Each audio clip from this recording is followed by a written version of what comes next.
કંટાળિયા ઠાકોરબેન બાભાણીયા તમને અંધશ્રદ્ધા આપણા સમાજમાં કેવી કેવી હોય છે, એ તમે જો એટલા આ ઉંમરે તમે શીખી જાઓ કે ભાઈ તમને આપણા આને અંધશ્રદ્ધા કહેવાય, કેમ કે એ તો તમને કહેશે, પણ જ્યારે તમે સાંભળશો તમને ગળે ઉતરશે અને તમે માનશો તો એ દૂર થશે ને.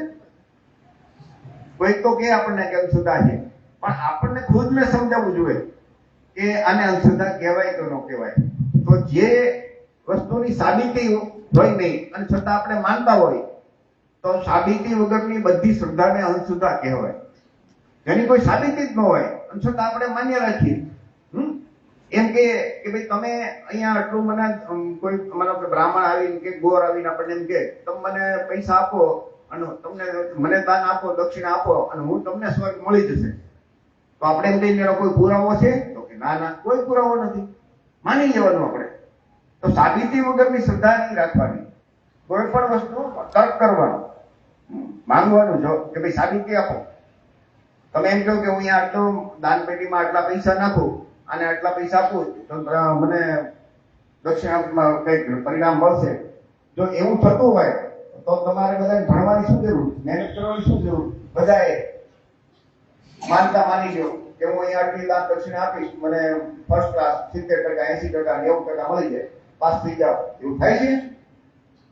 મહેનત કરવી પડે ને, માનતા રાખવાથી થાય ન થાય ને. તો એવી રીતે કોઈ પણ શીખે જીવનમાં, આપણા દરરોજ જીવનમાં બનતી ઘટના હોય. મેં તમને કીધું કે ગઈકાલે ચંદ્રગ્રહણ હતું, તો આ બ્રાહ્મણો જે હિન્દુ ધર્મના છે બધા શાસ્ત્રોમાં એમાં કે ભાઈ તમારે આમ ન કરાય, તેમ ન કરાય. શા માટે? એને ખબર જ નથી. એ તો શાસ્ત્રોમાં આવું લખ્યું છે. ખરેખર ચંદ્રગ્રહણ શું છે? તો કે ભાઈ એ પૃથ્વીનો પડછાયો છે એ ચંદ્ર ઉપર પડ્યો, તો એમાં અહીંયા આપણને ઉપર કઈ અસર નથી થવાની. આપણી કોઈ પણ વસ્તુ અહીંયા ખાવા પીવાની કે બગડી નથી જવાની.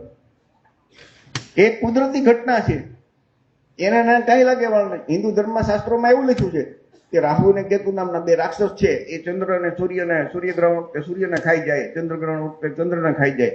તો આ તો આપણે બધા ભણેલા છીએ ને, તમે બધા ભણેલા છો, તો ભણેલા છે તો આપણે સાબિત કરવું પડશે. તમે ભણેલા છો એના માટે તમારે સાબિત કરવું પડે કે આપણે ભણેલા છીએ. જો આપણે ભણેલા થઈને અંધશ્રદ્ધામાં પડશું તો આપણે તો મૂર્ખ કહેવાય ને. અને જાગુબેન તમને એ અંધશ્રદ્ધા વિશે બધી કહેશે, તમે બધા સાંભળજો મુદ્દાસર થોડીક.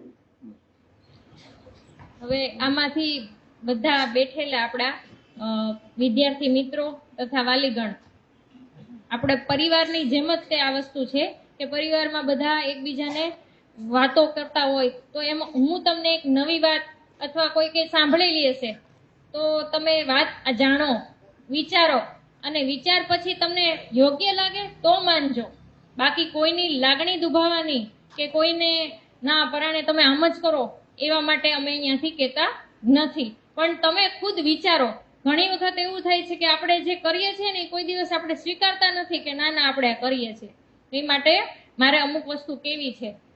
તમને બધાને એવું થતું હશે, હું એમ કહી ને અંધશ્રદ્ધામાં નહીં માનવાનું. આમાંથી કોણ એમ કહેશે કે હું અંધશ્રદ્ધામાં માનું છું? કોઈ નહીં. હું એમ કહું કે તમે અંધશ્રદ્ધામાં માનો વાલીમાંથી ખાસ કરીને, તો તમે એમ જ કહેશો કે ના ના અમે એકેય અંધશ્રદ્ધામાં નથી માનતા. તો હું અમુક દાખલા દઉં છું કે જે અંધશ્રદ્ધા જ કહેવાય પણ આપણે સ્વીકારતા નથી. તો બાળકો પણ એ અત્યારથી વિચારશે તો એ રસ્તે નહીં જાય.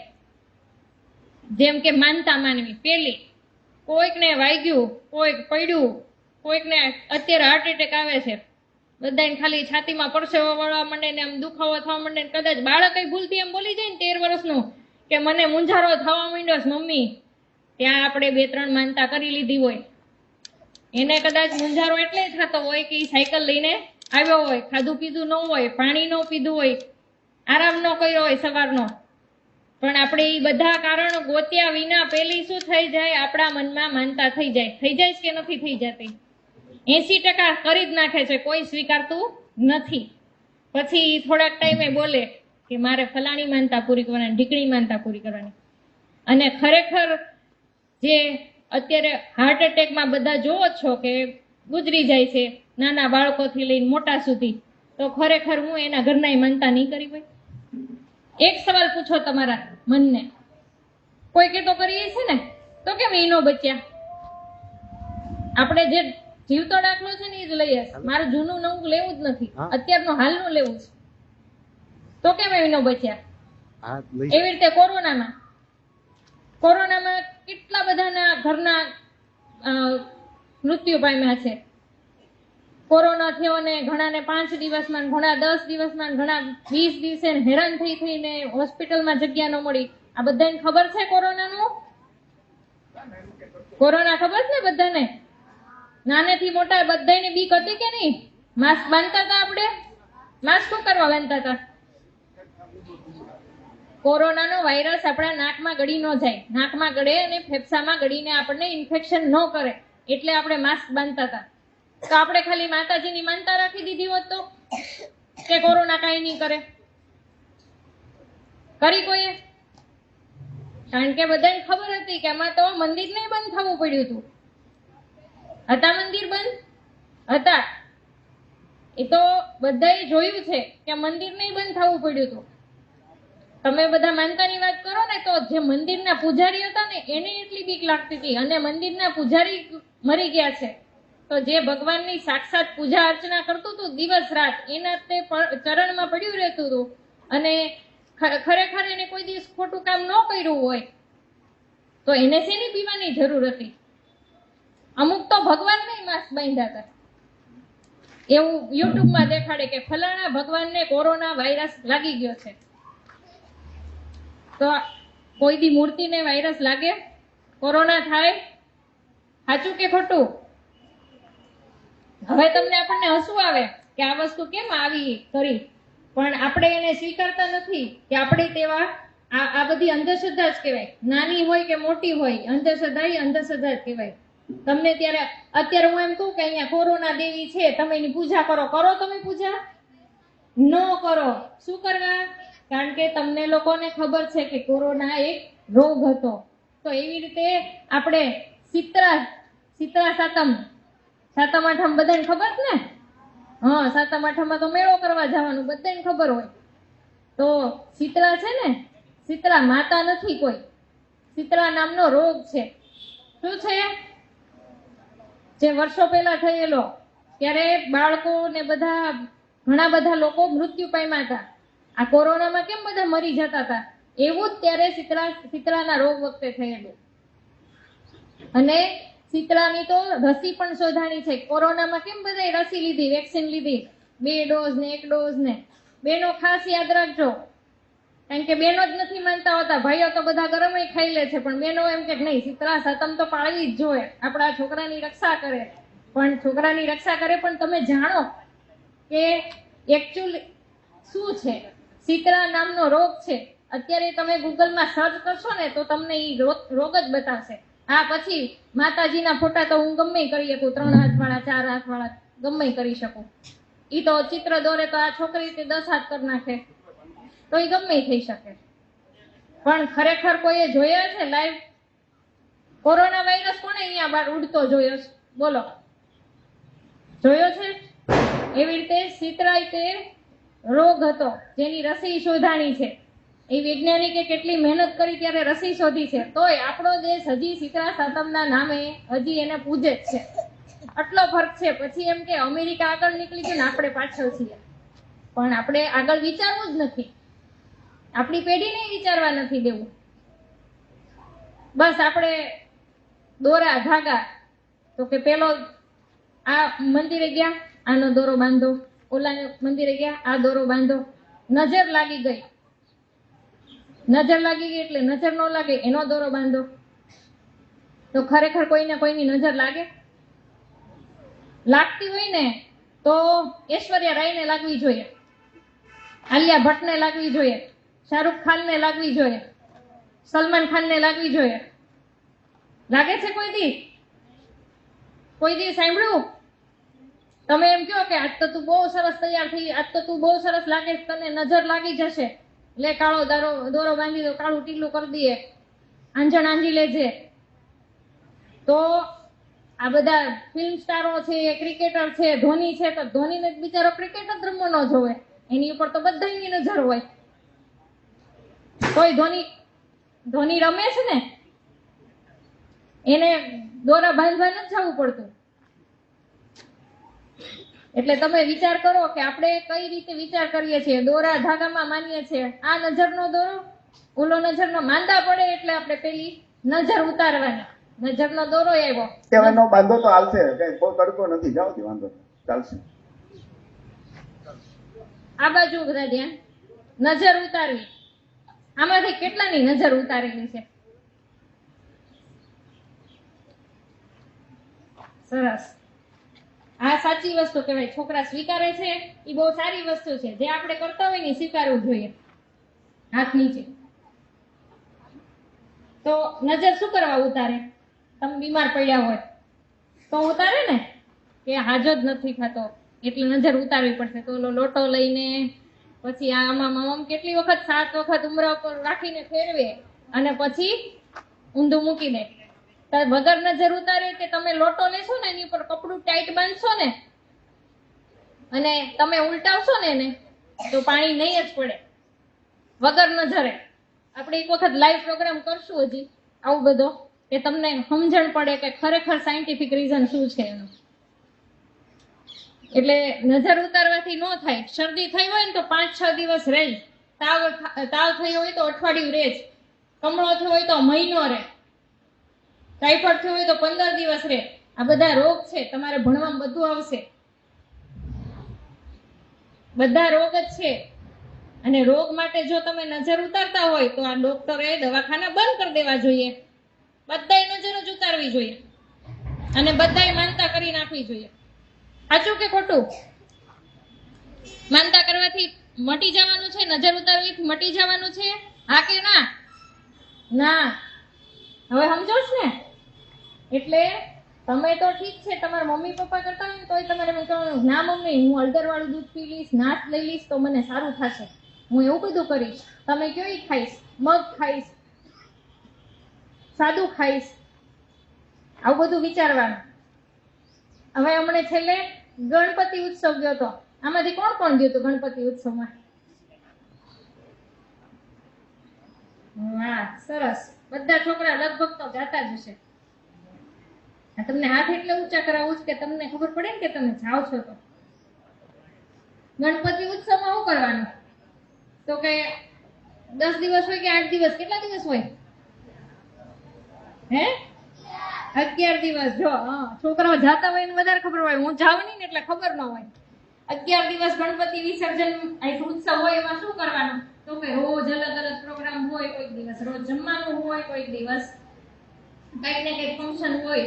મજા આવે. રાત્રે અડધી રાત સુધી બધા કઈક ને કઈક કરતા હોય. પછી વહેલી સવારે સ્કૂલે જવામાં મજા ન આવે, કંટાળો આવે. થાય ને એવું? તો ગણપતિ ઉત્સવમાં આપણે આપણો સમય બરબાદ કરીએ છીએ, પૈસા બરબાદ કરીએ છીએ. અને તમે એને વિસર્જન કરવા જાય ને ત્યારે દરિયામાં દર વર્ષે કેટલા માણસો ડૂબી જાય છે. ડૂબી જાય છે ને? વિડીયોમાં આવે ને સમાચારમાં આવે કે ફલાણા ડૂબી ગયા, ઢીકણો ડૂબી ગયો, એક છોકરો ડૂબી ગયો. એ પાછો જીવતો રહ્યો ને તો મૂકી દો. ખબર કે ગણપતિજી એને બચાવી લીધો તો બીજા 50 મરી ગયા એને ગણપતિ ડૂબાડી દેવા હતા. એક બચ્યો તો તમે એમ કીધું ગણપતિએ જીવાડી દીધો અને બીજા 50 ડૂબી ગયા તો એને ગણપતિ નહોતા રાખવા, એને બધાને મારી જ નાખવા હતા. તો દર વર્ષે આપણા સમાજના કેટલાય લોકો એમાં ડૂબી જાય છે જેને ખબર નથી હોતી. બાકી મોટા મોટા માણસો જે હોય ને એ કોઈ દી ગણપતિ વિસર્જનમાં ગણપતિની મૂર્તિ લઈ લઈને દરિયામાં નથી જતા, તળાવમાં નથી જતા. એ આપણા નાના વરાણના માણસો જ હોય છે.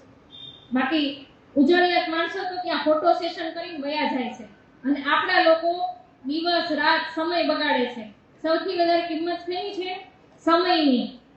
પૈસા ને એવું તો હાલો પછીની વસ્તુ છે. પૈસા તો બધા કમાઈ જ લેવાના છે. પણ પછી જ્યારે તમારે ભણવાનું હોય કે છોકરાને ખરેખર વક્તૃત્વ સ્પર્ધામાં રહેવું હોય, પ્રખરતા કસોટીમાં રહેવું હોય, ત્યારે 50 રૂપિયા આપણે ન ભરી શકતા હોય તો આ વિચારવા જેવું છે કે ખરેખર ક્યાં પૈસા આપણે રોકવા જોઈએ. ભૂવા ડાકલા અને દાણા જોવા. તો કે અત્યારે 8મ હતી, 9મ હતી, નિવેદ જાળવાના. નિવેદમાં 14 પડે, બલતા સ્કૂલ પડે. 8મ આ વખતે રવિવાર હતું, બાકી કાળો દિવસ હોય તો સ્કૂલ પડે જ છે. બધા સ્કૂલે ન જતા હોય પણ માતાજીના દર્શન કરવા તો જવું જ પડે. તો આ વસ્તુ માતાજી, કઈ માતાજી આવીને તમને કહી જાય છે કે તમારે આમ જ કરવાનું?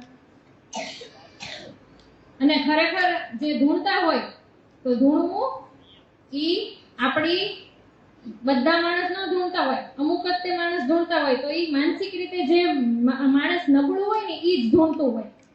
યાદ રાખવાનું. હવે કારણ કે નાના નાના છોકરા ધૂણવા માંડ્યા છે, જે છોકરા કે જે મોટા ને માનસિક રીતે નબળા હોય ને ઈ જ ધૂણતા હોય. યાદ રાખવાનું. એટલે ધૂણવું ઈ સૌથી ખરાબમાં ખરાબ વસ્તુ છે. અને માતાજી ડાકલા કે ભૂવા કે નાણા નાખો તો જ સારું કરે. જો ખરેખર માતાજી હોય તો એની માટે બધા બાળકો સમાન હોવા જોઈએ કે નહીં? નાના મોટા બધા, ગરીબ પૈસા વાળા, તો એવું હોતું નથી. બધાને દુઃખ વિનાના જ છે. બધાના જીવનમાં દુઃખ અને સુખ બંને આવે છે, પણ તમારે નક્કી કરવાનું છે કે તમારે કઈ વસ્તુને પકડી રાખવી છે. એટલે કોઈ માતાજી કે કોઈ ભૂવા આપણા દુઃખને દૂર કરી શકતા નથી. એની માટે આપણે જ ખુદ રસ્તો કરવો પડે. બલી દેવાની, પશુની બલી દેવાની. તો હજી ઘણી જગ્યાએ એમ કે અમારે તો આખું જનાવર થાય. આવું સાંભળ્યું છે કદાચ બહેનોએ વધારે, કે અમારે તો કર કરે ને તો આખું જનાવર થાય, એટલે અમારે 2-3 કર ભેગા થાય ને પછી જ કરવું પડે. તો આ વસ્તુ યોગ્ય છે? તમે વિચાર કરો. તમે તમારા બાળકના એક વિધિના નામે કોઈ મૂંગા પશુની બલી દઈ દો છો. આ વસ્તુ યોગ્ય છે? આ તમારે વિચારવાનું છે. હું કહું એટલે નહીં. મંદિરમાં દૂધ ચડાવો, આપણે લોટો લઈને દૂધ ચડાવી દઈએ, પછી હનુમાનજી હોય તો એની પર તેલ ચડાવશે, કોઈ કઈક માતાજીના ઓલે હશે ત્યાં ઘી મૂકવા જશે. તો ખરેખર જો તમારી પાસે એટલું બધું વધારે હોય ને દૂધ કે તેલ કે ઘી, તો તમારી આજુબાજુ ગરીબ ઘણા બાળકો રહેતા હશે, એને દ્યો. જેના ઘરમાં 2 ટાઈમનું રાંધવા માટે તેલ કે ઘી ન હોય ને એને આપો, એને દૂધ પીવડાવો. બાકી આવી રીતે કરવાથી ખરેખર જો ભગવાન પ્રસન્ન થઈ જતા હોય તો આખો દૂધનો ટેમ્પો રેડી દો. ખાવાના છે? હા કે ના? સમજો જ ને બાળકો? શું કહેવા માંગુ છું કે એવી રીતે જો કરવાથી ખરેખર એવું થતું હોય ને તો આખો તેલનો ડબ્બો રેડી દો. હનુમાન ચાલીસા બોલતા જાઓ, આખો તેલનો ડબ્બો રેડી દો. ખાવાનું છે? ન થાય. એની માટે આપણે ગમે કામ હોય, ભણવું હોય તો એની માટે મહેનત કરવી પડે, કોઈ કામ હોય તો એની માટે મહેનત કરવી પડે. ચોઘડિયાનું તો કે ભાઈ અત્યારે શુભ ચોઘડિયું છે, અમૃત ચોઘડિયું છે, આમાં જ રાખડી બાંધવાની. આવું રાખડી દર વખતે રક્ષાબંધનમાં તો આવી જ જાય. આ જ ચોઘડિયામાં રાખડી બાંધવાની. સાંજ પછી કઈ ઓલું કાળ પ્રકોપ છે ને ફલાણે, આવું બધું કહેવામાં આવે. ખરેખર રાખડી ગમે ત્યારે તમે બાંધો, ઈ એક બેનનું પ્રેમનું પ્રતીક છે કે જે એની ભાઈની રક્ષા કરે. તો આખું વર્ષ ગમે ત્યારે તમે કદાચ રાખડી બાંધો ને તો એ રીતે ખરાબ ન કહેવાય. હંમેશા બેનનો પ્રેમ એના ભાઈ માટે એવો ને એવો જ રહેશે. એ કઈ મુહૂર્તને આધીન ન હોય. પછી શ્રાપ આપવું. હવે શ્રાપ આપવામાં તો તમે એમ કહો કે ઓલા શ્રાપ આપશે, મને મેલડી ભલાવશે, મને ફલાણું કરશે તો મને લાગી જશે. તો ખરેખર એવું થાય? ન થાય. તો રોજ ઓલા મેં તમને કીધું ને કે ઐશ્વર્યા રાય, આલિયા ભટ્ટ, આ સલમાન ખાન, એને કોઈક ને કોઈક શ્રાપ આપતો હોય છે. તો કઈ થાય છે એને નજર નથી લાગતી, એને શ્રાપ નથી લાગતો. ધીરુભાઈ અંબાણીને આ છોકરાઓ છે મુકેશ અંબાણી, એ લોકોને કોઈ દી શ્રાપ લાગે? તમે અહીંયા બેઠા બેઠાથી હજારો શ્રાપ દેશો, હજારો માનતા કરશો ને તો એને નહીં લાગે. એટલે તમારે શ્રાપ દેવા હોય કે શ્રાપ માનવો હોય ને તો આવું વિચારજો કે ખરેખર એ આપણને બીવડાવવા માટેની વસ્તુ છે, કે કોઈના શ્રાપ કે આશીર્વાદથી કાંઈ વસ્તુ થતી નથી. હા, પણ માન સન્માન જાળવવું એ જરૂરી છે. તમે માન સન્માન જાળવશો તો તમને કોઈક સામું માન આપશે. ભૂત, તો ભૂત કોણ છે? કોઈ ભાડ્યું ભૂત? આંગળી ઊંચી કરો, ભૂત ભાડ્યું એને. ભગવાન ભાડ્યા છે? હાલો હવે 100% તમે તો માનો છો ને કે ભૂતય નથી જોયું, ભગવાનય નથી જોયું. જોયું શું? માણસ, જીવ જોયો છે. કૂતરું છે તો એક જીવ છે, માણસ, પક્ષી, આ બધા જીવ જોયા છે. કોઈ દિવસ ભૂત હોતું નથી અને ભગવાન હોતા નથી. તમારી અંદરના જે વિચાર છે, સારા વિચાર, એ ભગવાન છે અને તમારી અંદરના ખરાબ વિચાર એ ભૂત છે. સમજો છો? તમે જે ખરાબ વિચારો એ ભૂત છે અને સારું વિચારો એ ભગવાન છે. એટલે ભગવાનને ગોતવા માટે કાંઈ જવાની જરૂર નથી. તમારા ઘરમાં રહેલા વડીલ, તમારા દાદા દાદી, મમ્મી પપ્પા એ એક ભગવાન રૂપ જ છે. તમે એનો ડર રાખો, તમે એનું માન સન્માન કરો, એ એક ભગવાન છે.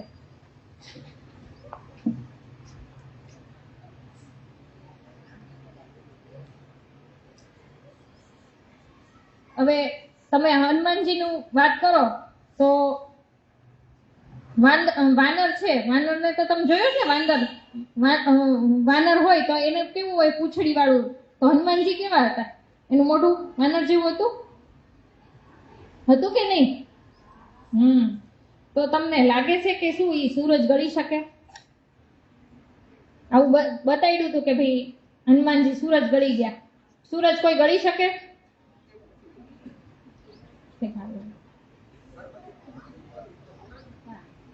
પછી દશામાનું, હમણાંથી આપણે દશામાનું બહુ વધી ગયું છે. ખાસ કરીને બહેનો સાંભળજો, આમાંથી દશામાં છે ને બહુ આવે છે. તો દશામાં કેમ આપણે લગભગ આપણે શું કહેવાય, કોળી, ઓબીસી, એસટી વાળા ને એસસી વાળાના જ ઘરે આવે. કોઈ દી તમે ભાઈડા છે કે બ્રાહ્મણ, વાણિયા કે પટેલના ઘરે દશામાં આવ્યા હોય? આ તમે નોટિસ કરજો. હું નથી કહેતી, આ તો મેં જોયું છે. જો કોઈને આવતા હોય તો કહેજો કે ફલાણા બ્રાહ્મણના ઘરે બહુ પૈસાવાળામાં હિલ ડ્રાઈવના રહેતા હોય, એના કોઈના ઘરે દશામાં આવ્યા એવું તમે નહીં સાંભળો. દશામાં કેમ ગરીબના જ ઘરે આવે છે? અને ખરેખર જો ગરીબના ઘરે આવતા હોય તો દર વર્ષે એને આવવાની જરૂરી નથી. તો એને એવા ધનવાન કરી દે તો એને દર વર્ષે આવવું ન પડે. દશામાં છે ને 10-15 વર્ષ પહેલા કઈ હતું જ નહીં. પણ ધીમે ધીમે કહેવાય ને, આપણે ગાડરિયું પ્રવાહ છે. એક વ્યક્તિ કરતું હોય એટલે બીજું કરે, અને પાછા 10-10 વર્ષના વ્રત કરવાના, ઉજવવાના. દશામાં એમ જ થાય છે કે મૂર્તિ પધરાવા જાય ને ઘણા લોકો મરી જાય છે. અને ગમે મૂર્તિ હોય, મંદિરનો કચરો હોય, આખા વર્ષનો મંદિરનો કચરો દિવાળીએ બધા ભેગો કરશે, સાફ કરશે અને દરિયામાં પધરાવે છે. એમ કે આમ આ સાફ કરેલો ઓલા ફૂલ હોય, સુકાઈ ગયેલા, કઈ ફોટો તૂટી ગયેલા હોય, કાચવાળા, આપણે દરિયે જઈએ કોળિયા બધે પડ્યા હોય, વેર વિખેર પડ્યા હોય છે. ઘણી વખત તો આપણે ચાલતા હોય ને તો આપણા પગમાં કાચ ફૂટી જાય, અંદર ગાળામાંથી નીકળે. તો એ વસ્તુ યોગ્ય છે દરિયામાં નાખવું? કોઈ દિવસ મંદિરનો એનો કચરો હોય દરિયામાં નાખાય? એટલે તમે વિચાર કરો કે આપણે કેટલી હદે આ બધી અંધશ્રદ્ધા છે અને કરીએ જ છીએ. આપણે સ્વીકારતા નથી. ખાલી ફરક એટલો છે કે આપણે સ્વીકારતા નથી. મંદિરનો કચરો હોય, તૂટલી ફૂટલી ફ્રેમ વાળું હોય, ગમે હોય, બધું દરિયામાં નાખી દેવાનું. હાથના દોરા હોય, ધાગા હોય, જેટલા હોય બધા દરિયામાં નાખી દઈએ. તો દરિયાને આપણે પ્રદૂષિત કોણ કરે છે? આપણે કરીએ જ ને. અવાજ, ડીજેના અવાજથી વાતાવરણને પ્રદૂષિત કરીએ છીએ. દશામાં ડીજે વગર તો આવતા નથી. ડીજેમાં ગીત વાગતું હોય એટલી ઘડી દશામાં પંદ મારે, બાકી ડીજેનું ગીત પૂરું થાય એટલે દશામાં પાછા શાંત પડી જાય. એમ કેમ? આવું વિચારો કઈક વખત. અને બાકી દશામાં જેને એમ કે ને કે કંકુ ખરે, તો એવા અમે પકડેલા છીએ કે જેને મોટા મોટા ખીચામાં કંકુ ભરેલું હોય અને આમ હાલતા જાય ને આમ થપથપાવતા જાય એટલે કંકુ ખરતું જાય. અને એવા કેમિકલ આવે છે કે તમે એને ઘસો ને અથવા પાણી વાળો હાથ અડાડો ને એટલે લાલ કલર થઈ જાય, બાકી નોર્મલ જ હાથ હોય. એટલે યાદ રાખજો કે દશામાં છે ને આવતા હોય ને તો એ વસ્તુ તમારે દૂર રહેવું. અને કોઈ કે ને તો એમ કહેવાય કે દશામાં જેવી વસ્તુ નથી. અને મેં તમને કીધું એમ ઢૂંઢતા હોય ને એ માનસિક રીતે નબળા હોય, એ જ ઢૂંઢતા હોય. જેની પાસે કામ ધંધો છે, જેને સારું ભણવું છે, જેને કઈક સારા વિચાર કરવા છે ને, એની માટે આવો સમય હોતો જ નથી. અને આપણે આ જ કરવાનો છે. જ્યોતિષ જોવાની તો કે ભાઈ કુંડળી જોવાનું. આમાંથી ઘણા બધાને એવું આવે કુંડળી જોવાનું, પછી હું કે ફલાણા ગ્રહની વીંટી પહેરજો. હવે આમાંથી બધા છોકરાઓ બોલો કે કેટલા ગ્રહ છે? બરોબર. હવે તમને કોઈ કેમ કે ગુરુ ગ્રહની વીંટી પહેરો તો હું ગુરુ ગ્રહ ત્યાંથી લાવીને તોડીને પહેરવાના છો? હા કે ના? ત્યાંથી પથ્થર લાવીને તોડીને પહેરવાના છો? મંગળની સ્વીકારો ને? તો હવે જ્યોતિષ એમ કે મંગળ નડે છે તો મંગળ તો પૃથ્વીની બાજુમાં છે. મંગળ અહીંયા કઈ બાજુમાં નથી એનો કઈ નડે. એટલે મંગળ ગુરુ કે એક કઈ ગ્રહ કોઈ દિવસ કોઈને નડતું નથી. ખાલી માણસ એક છે ને એના વિચાર જ બધાય નડતા હોય. જીવતો માણસ જેટલો નડે ને એટલું કોઈ નડતું નથી. એટલે તમારે બધા યાદ રાખવાનું કે એક કઈ ગ્રહ કોઈ દિવસ કોઈને નડ્યા નથી, નડવાના નથી. અને તમે ભણેલા છો એટલે ઘરમાં આવી વાતાવરણ હોય ને તો તમારે કહેવાનું કે ઈ તો ગ્રહ છે જે આકાશગંગામાં છે, ફરે છે પૃથ્વીની ફરતો. ઈ કઈ આપણને નડવામાં આવતો નથી. બિલાડી આડી ઉતરી હોય તો આપણે શું કે ચાલવાનું નહીં. બિલાડી આડી ઉતરી હોય તો ના પાડે ને. હવે જેના ઘરમાં બિલાડી પાળતા હોય ને શું કરવાનું? હાલો બોલો, તમે જ વિચાર કરો. એને તો 1500 વખત બિલાડી આમથી આમ જતી હશે. વિચાર કરો. એટલે આપણે આ બધી આપણી અંધશ્રદ્ધા બોલું છું કે કઈ આપણે માનીએ છીએ. પછી તમને એમ કીધું હોય કોઈ કે છીક આવે ને તો નહીં જવાનું. આપણે કંઈક બહાર જતા હોય ને છીક આવી તો બહાર નહીં જવાનું. અને બહાર રોડ ઉપર ગયા હોય ને પછી કોઈ છીકતું હોય તો છીક આવી ઈ નોર્મલ વસ્તુ છે. આપણને કોઈક એલર્જી થાય અથવા કોઈક એવી સુગંધ આવે કે ધૂળ નાકમાં જાય ને એટલે આપણને છીક આવે છે, તો એ નોર્મલ વસ્તુ છે. એટલે છીક આવવાને બહાર જવાને કોઈ સંબંધ છે નહીં. પણ આવી ઝીણી બાબત આપણે સમજતા નથી. એટલે બને ત્યાં સુધી આ બધી ઝીણી વસ્તુ મેં કીધી ને અંધશ્રદ્ધા છે જે આપણા જીવનમાંથી દૂર કરવાની છે. એટલે આની માટે તમે વિચારજો. તમે જેમ મોટા થાવ ને આ બધી વસ્તુ એમ ન વિચારતા કે ભાષણ કરીને બેન વૈયા ગયા. થોડુંક વિચારજો. બરાબર? સારું.